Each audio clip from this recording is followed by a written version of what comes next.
दोस्तों नमस्ते। स्वागत है आप लोगों का हमारे यूट्यूब चैनल हिंदी स्टोरी में। आज हम आप लोगों के समक्ष हमारे प्रसिद्ध लेखक मुंशी प्रेमचंद जी के प्रसिद्ध उपन्यासों में से एक उपन्यास कायाकल्प उपन्यास का अध्याय 36 पढ़ेंगे। तो चलिए पढ़ना शुरू करते हैं। अध्याय 36। इधर कुछ दिनों से लौंगी तीर्थ करने चली गई थी। गुरु सेवक सिंह ही अपना कारण उसके मन में धर्मोत्सव हुआ था।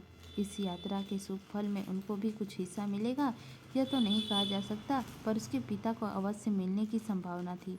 जब से वह गई थी दीवान साहब दीवाने हो गए थे। यहाँ तक कि गुरु सेवक को भी कभी कभी यह मानना पड़ता था कि लौंगी को घर पर होना पिताजी की रक्षा के लिए जरूरी है। घर में अब कोई नौकर एक सप्ताह से ज़्यादा न टिकता था। कितने ही पहली ही प्रकार में छोड़कर भागते थे। रियासत से पकड़कर भेजे जाते थे, तब कहीं जाकर काम चलता था। गुरु सेवक के सद्व्यवहार और मिष्ट भाषण का कोई असर न होता था। शराब की मात्रा भी दिनों दिन बढ़ती जाती थी। जिसका भय था वही होता था। कोई भयानक रोग न खड़ा हो जाए। भोजन वह जब बहुत थोड़ा करते थे। लौंगी दिन भर में 2 कढ़ाई सेर दूध उसके पेट में भर दिया करती थी। आध पाव के लगभग घी भी किसी न किसी तरह पहुंचा ही देती थी।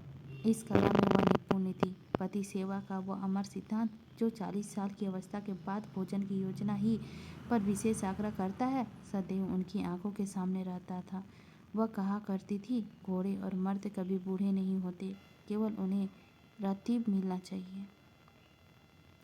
ठाकुर साहब लौंगी की अब खूबसूरत वीडियो देखना चाहते थे। इसी आश्रय में पत्र उनको लिखा करते थे। लिखते हैं, तुमने मेरी जिंदगी चौपट कर दी, मेरे लोक और परलोक दोनों बिगाड़ दिया। शायद लौंगी को जलाने ही के लिए ठाकुर साहब सभी काम उसकी इच्छा के विरुद्ध करते थे। खाना कम, शराब अधिक, नौकरों पर क्रोध, 9 बजे दिन तक सोना। सारांश यह है कि जिन बातों को वह रोकती थी वही आजकल की दिनचर्या बनी हुई थी। दीवान साहब इनकी सूचना भी दे देते तो पत्र के अंत में यह लिख देते थे, अब तुम्हारे यहाँ आने से बिल्कुल ज़रूरत नहीं। मेरी बहू तुमसे कहीं अच्छी तरह सेवा कर रही है। उसके मानसिक खर्च में भी कोई 200 रुपये की बचत निकाल दी है। तुम्हारे लिए वह आमदनी पूरी न पड़ती थी। हर एक पत्र में उनका अपने स्वास्थ्य का विवरण अवश्य करते थे। उनकी पाचन शक्ति अब बहुत अधिक हो गई थी। रुधिर का पड़ जाने से जितने रोग उत्पन्न होते हैं उनकी अब कोई संभावना नहीं थी। दीवान साहब की पाचन शक्ति अधिक अच्छी हो गई हो, पर विचार शक्ति की जरूर छीन हो गई थी। निश्चय करने में अब उनके सामर्थ्य ही न थी। ऐसे ऐसे गलतियां करते थे कि राजा साहब को उनका बहुत लिहाज करने पर भी बार बार एतराज करना पड़ता था। वह कार्य दक्षता, वह तत्परता, वह विचारशीलता जिसमें उन्हें चपरासी से दीवान बनाया था, अब उसका साथ छोड़ गई थी। वह बुद्धि भला जगदीशपुर का शासन भार क्या संभालती। लोगों को आश्चर्य होता था कि इन्हें क्या हो गया है।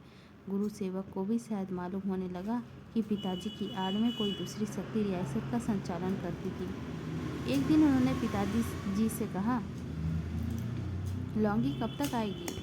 दीवान साहब ने उदासीनता से कहा, उनका दिल जाने। यहाँ आने तो कोई खास जरूरत नहीं मालूम होती। अच्छा है अपने कर्मों को प्रायश्चित कर ही ले, यहाँ आकर क्या करेगी।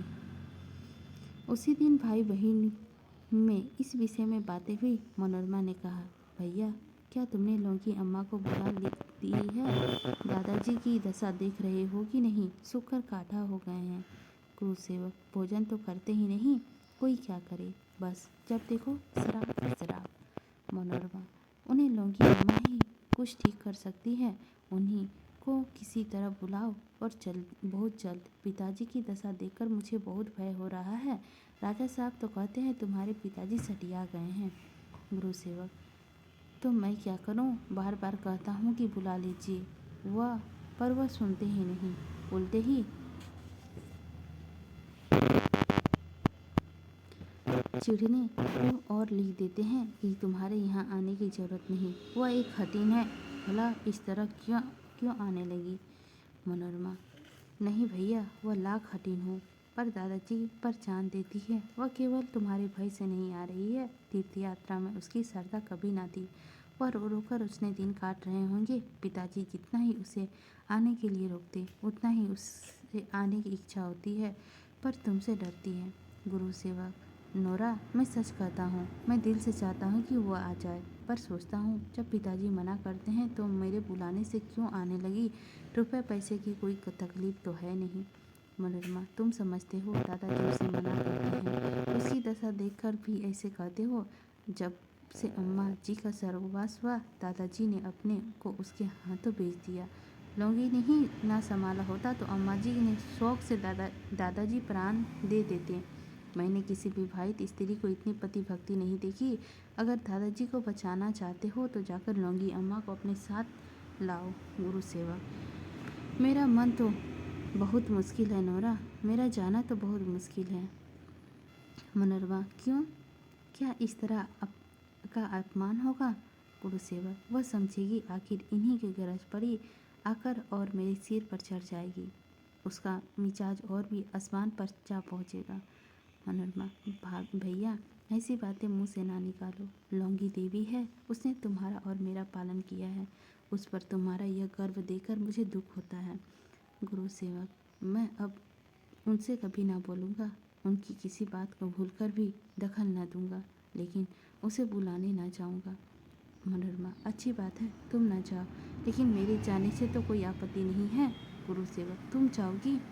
मनोरमा, क्यों, मैं क्या हूँ? क्या मैं भूल गई कि लौंगी अम्मा ने ही मुझे गोद में लेकर पाला है? अगर वह इस घर में रहकर आकर रहती तो मैं अपने हाथों से उसके पैर धोती और शरणागत आंखों में लगाती। जब से माँ बीमार पड़ी थी, वह तो रात की रात मेरे सिहारने बैठी रहती थी। क्या मैं इन बातों को भूल सकती हूँ? माता के तृण और उत्तीर्ण चाहे चाहे संभव हो, उसके ऋण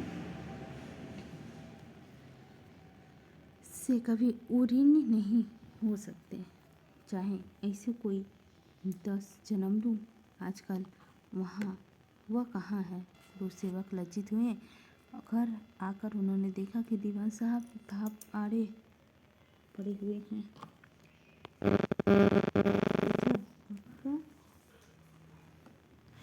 जी कैसा है? दीवान साहब ने आंखें लाल करके चढ़ी हुई है। बोले, कुछ नहीं जी, जरा सर्दी लग गई थी। गुरु सेवक, आपकी इच्छा हो तो मैं जाकर लौंगी को बुला लाऊं? हरि सेवक, तुम नहीं, तुम उसे बुलाने क्यों जाओगे? कोई जरूरत नहीं, उसका जी चाहे आए या ना आए। उसे बुलाने जाओगे? ऐसी कहाँ की अमीर जाति है? गुरु सेवक, यह तो आप कहें, हम तो उनकी गोद में ही खेले हुए हैं, हम ऐसा कैसे कर सकते हैं? नोरा आज मुझ पर बहुत बिगड़ रही थी। वह खुद उसे बुलाने जा रही थी। उसकी जीत तो आप जानते ही हैं। जब धुन सवार हो जाती है तो उसे कुछ नहीं सूझता। हरि सेवक सजल नेत्र होकर बोले, नोरा जाने को कहती है, नोरा जाएगी नहीं, मैं उसे न जाने दूंगा। लौंगी को बुलाने नोरा नहीं जा सकती, मैं उसे समझा दूंगा। गुरु सेवक, क्या जानते थे इन शब्दों में कोई गूढ़ आश्रय भरा हुआ है? वहाँ से चले गए। दूसरे दिन दीवान साहब को ज्वार हो आया। गुरु सेवक ने थर्मामीटर लगाकर देखा तो ज्वार 104 डिग्री का था। घबराकर डॉक्टर को बुलाया। मनोरमा यह खबर पाते ही दौड़ी हुई आई। उसने आते ही गुरु सेवक से कहा, मैंने आपसे कल ही कहा था जाकर लौंगी अम्मा को बुला लाएं, लेकिन आप ना गए। अब तो आप हरिद्वार से लौटते होंगे। गुरु सेवक, मैं तो जाने को तैयार था, लेकिन जब कोई जाने दे तो दादाजी से पूछा तो वह मुझको बेवकूफ़ बनाने लगे, मैं कैसे चला जाता। मनोरमा, तुम ही उनसे पूछने की क्या ज़रूरत थी? इनकी दशा देख नहीं रहे हो? अब भी मौका है, मैं इसकी देखभाल करती रहूँगी। तुम इसी गाड़ी से चले जाओ और उसे साथ लाओ। वह इसकी बीमारी की खबर सुनकर एक क्षण भी ना रुकेगी। वह केवल तुम्हारे भय से नहीं आ रही है।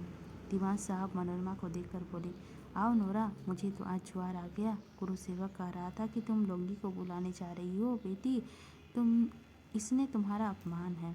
उसकी 1000 दफ़ा गरज हो आए या ना आए, भला तुम उसे बुलाने जाओगी तो दुनिया क्या कहेगी? सोचो, कितनी बदनामी की बात है।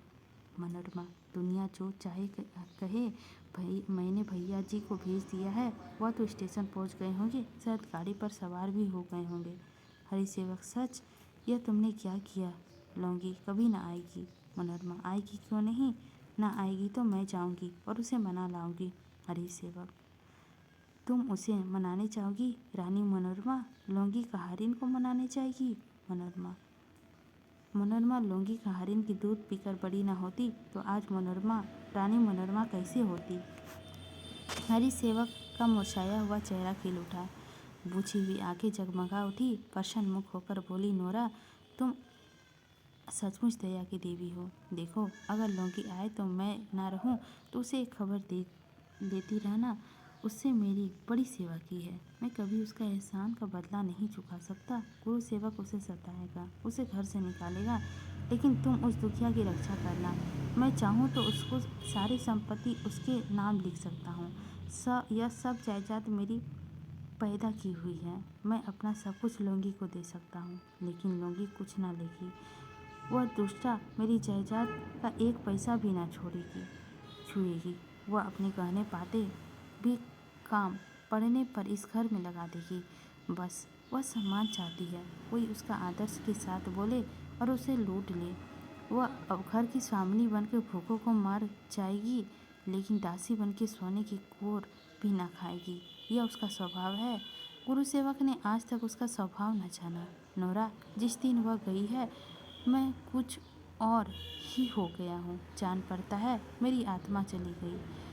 मुझे अपने ऊपर जरा भी भरोसा नहीं रहा।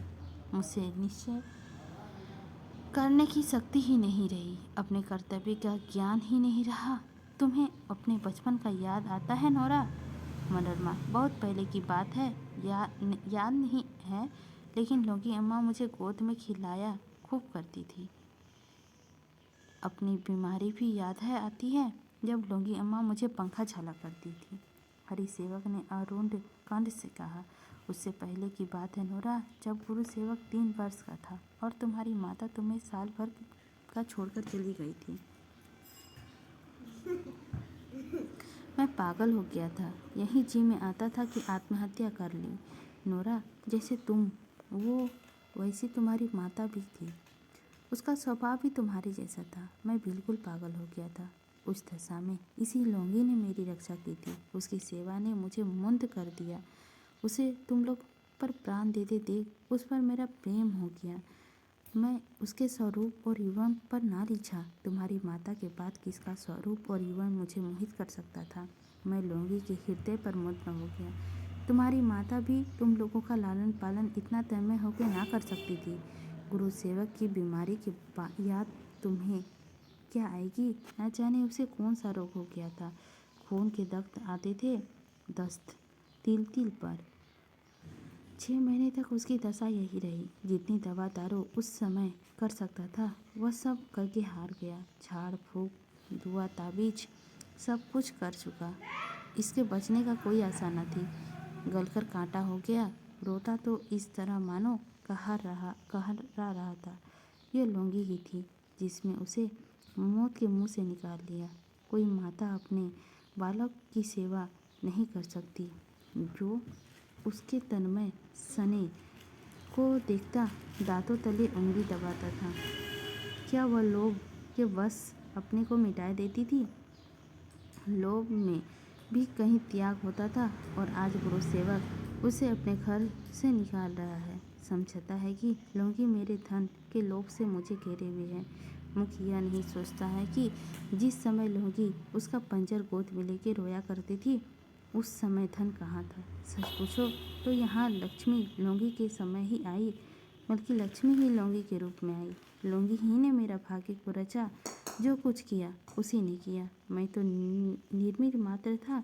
क्यों नोरा, मेरे सिरहारने कौन खड़ा है? कोई बाहरी आदमी है? कह दो यहाँ से जाए। मनोरमा, यहाँ तो मेरे सिवा कोई नहीं है। आपको कोई कष्ट हो रहा है? फिर डॉक्टर को बुलाऊं? हरिसेवक, मेरा जी घबरा रहा है। रह रह कर डूबा जाता हूँ। कष्ट कोई नहीं, कोई पीड़ा नहीं, बस ऐसा मालूम होता है दीपक में तेल नहीं रहा।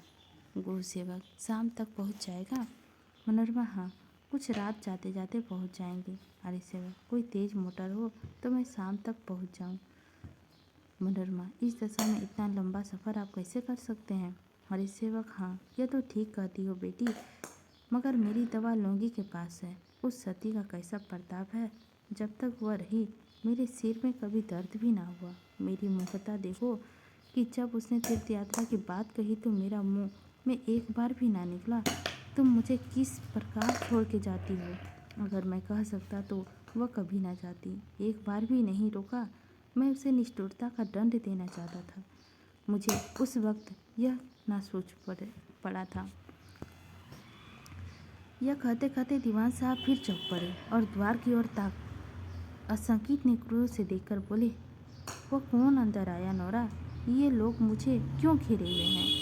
मनोरमा ने घबराते हुए हृदय को उमड़ने वाली आंसुओं को दबाकर पूछा, क्या आपका जी घबरा रहा है? हरिसेवक, वह कुछ नहीं था नोरा। मैंने अपने जीवन में अच्छे काम कम किए हैं, बुरे काम बहुत किए हैं।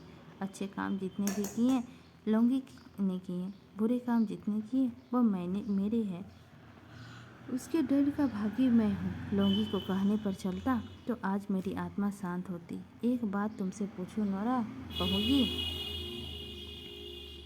मनोरमा खुशी से पूछिए। हरिसेवक, तुम अपने भाग से संतुष्ट हो?